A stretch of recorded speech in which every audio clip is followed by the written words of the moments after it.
The case against annuities. Hi, it's financial planner Sean Mullaney. Let's discuss.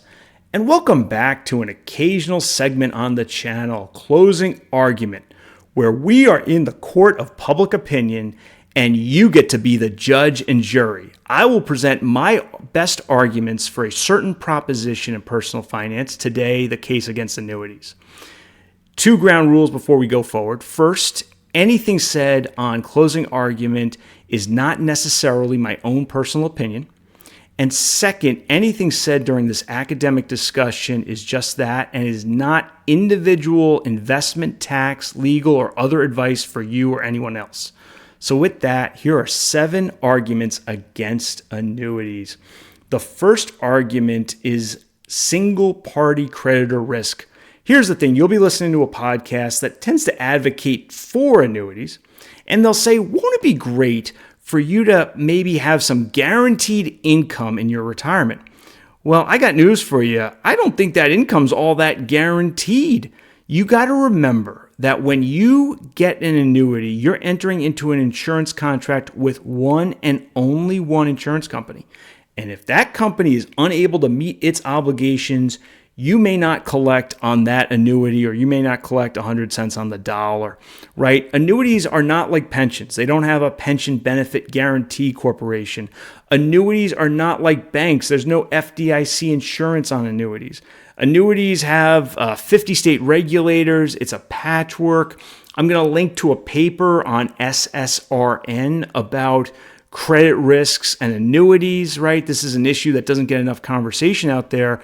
But long story short, I'm not so sure that many Americans should take a substantial chunk of their retirement savings and sign up for single party creditor risk.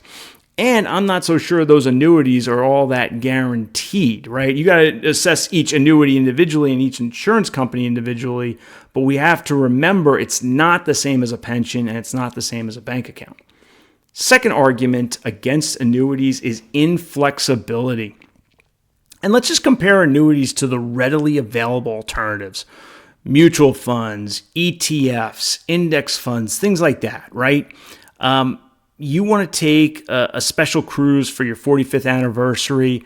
You can go in and sell 8% of a certain holding. You know, maybe there's some capital gains tax, but the functionality of selling a mutual fund or an ETF is pretty easy these days, right? Compare that functionality to selling 8% of an annuity. It's barely possible. Probably not going to be possible, right? You can't just go on a website and now you might be able to contract with the original insurance company, but it's nowhere near as flexible. And it goes beyond just one-off things. It goes to annual lived experience. Some years you take a vacation in an international destination. Other years you take a vacation close to home. Some years you buy a new car, right? There's variations in our retirement spending, but annuities tend not to be all that flexible with respect to our annual spending. And then what about tax flexibility, right? There's some great tax planning available to retirees, but when you sign up for an annuity, assuming it's not in a retirement account, you are signing up for an inflexible slug of income hitting that tax return every year, reducing your tax planning opportunities. So the inflexibility thing is a real issue with annuities that I don't think we talk enough about, and that's the second argument against annuities. The third argument is annuities go away from a model that served Americans very well. In the mid-1970s, Jack Bogle created the index fund, and it has helped so many Americans get to their retirement dreams, get to financial independence, be financially successful in retirement, right? And the way it does it is it says, I'm going to be an owner of thousands of businesses, and I have no idea how they operate. I couldn't operate them at gunpoint, but yet I get to benefit from the upside of potentially thousands of businesses at a low cost through index funds, through ETFs, and these types of things. And that model, I think, has worked very well for millions of Americans.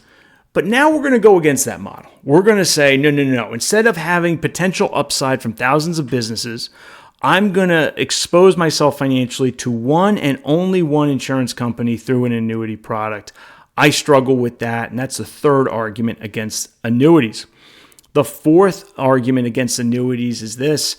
If you're an American watching this video, you probably already got one annuity. And if you're married, you probably got two annuities, and it's called Social Security.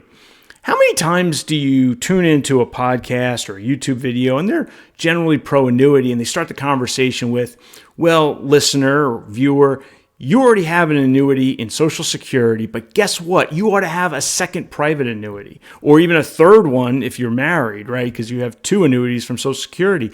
They don't acknowledge, well, wait a minute. Many Americans may have some need for an annuity, but Social Security is already meeting much of that need, maybe all that need, right? Where's that in the pro-annuity discussion? I would argue that for many Americans, hey, having that Social Security income is probably enough of an annuity. And so why are we going to invest into a second or third annuity? So that's the fourth argument against annuities. The fifth argument against annuities is financial independence. So the financial independence community has come to prominence over the last decade or so. And it has had one great insight that I think is very worth learning from. And it's this: it is a good thing for us to be financially independent of any one institution. Now, that's usually applied in the context of an employer, but it applies to all financial institutions, all institutions, right? Why do we want to be financially dependent on any one institution? And why do we get to financial independence? We're now financially independent, but then in our 60s or 70s, we sign up with one and only one insurance company, and we give them a large slug of assets and say, well, now with respect to this part of my financial life, I'm going to be financially dependent on this one and only one insurance company, right? That's not the best trade-off.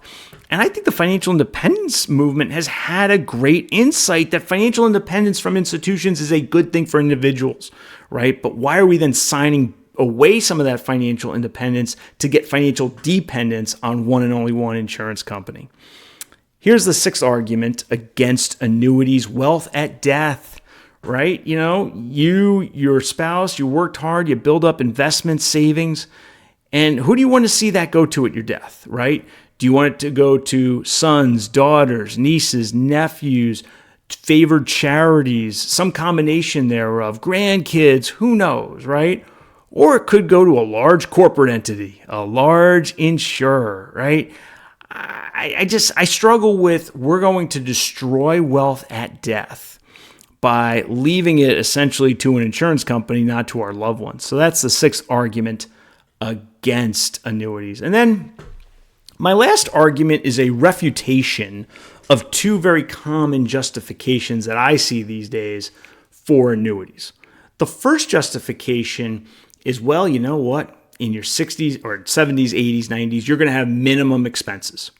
And in order to fund those minimum expenses, you ought to have an annuity, right? And we can agree that people are going to have minimum expenses: housing, food, heating and cooling, some transport, some medical, that sort of thing. But it doesn't necessarily follow that an annuity is the best way to fund those minimum expenses, right? Think about, you think about, oh, there's so-and-so and they were 80 years old and they couldn't afford their groceries. Well, okay, that's sad. But it doesn't necessarily follow from that example that they should have had an annuity. It could follow from that example that they should have worked for an employer with a pension, and then they'd have the pension, and then that would cover the minimum expenses. Or it could follow that that person should have been an NFL quarterback and made millions of dollars, and then they would have had the right assets. Or that person should have been a Grammy Award singer, and they would have sold millions of records, and then they'd have the right assets to fund their groceries in their 80s. Or more conventionally, that person maybe should have saved more in a 401k or a Roth IRA or a taxable brokerage or any combination thereof, right? And that latter path obviously being the more practical one. And when you compare that latter path of just building up financial assets, mutual funds, ETFs, that sort of thing, and 401ks, Roth IRAs, taxable brokerage, whatever, that path has a lot less single creditor exposed, single party creditor issues, and that path has a lot less inflexibility issues. So just because there's a possibility of having minimum expenses in our 80s doesn't mean we should get an annuity. And oh, by the way, the readily available alternatives don't have single party creditor risk and don't have the inflexibility that an annuity has. And then this other argument tends to be, well, people fear drawdown, right? So they're all worried that they're going to run out of money. They got a lot of fear. And so they say, well, the way we solve for that is through an annuity, because the annuity check comes every month, so you might as well spend it because it's coming again next month. Well, wait a minute. You're telling me some retirees have a psychological issue, fear. Okay, I hear it. Okay. And your proposed remedy is a financial product, an annuity? That doesn't make a whole lot of sense to me. Just me, but if we have a psychological issue, fear, I'm not so sure the right remedy is a financial product. Just me. So those are my 7 arguments against annuities. What do you think? Let me know in the comments below. Thanks so much for watching. If you enjoyed this video, please mash that like button and subscribe to my channel. I'll see you next time.